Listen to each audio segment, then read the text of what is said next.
আরে বাবা তো চলে যাচ্ছে। বাবা দাঁড়াও দাঁড়াও, তুমি তো টিফিন বক্সটাই রেখে যাচ্ছ, তোমার তো খিদে পেয়ে যাবে, খাবারটাই নিয়ে যাও। ঠিক আছে বাবু, টাটা, সাবধানে বাড়িতে থাকিস। রাস্তায় একটা গাড়িও পাচ্ছি না। ওই তো একটা গাড়ি।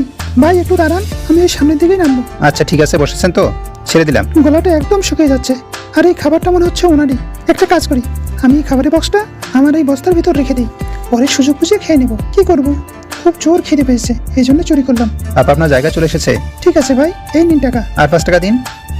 আমার কাছে তো আর নেই। ঠিক আছে, না থাকলে লাগবে না। ওরা চলে গেছে, আমি এখানে বসে খাবারটা খেয়ে নিই।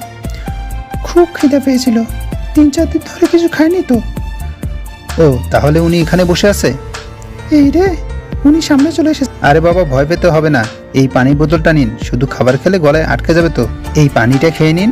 সত্যি এই মানুষটা কত ভালো।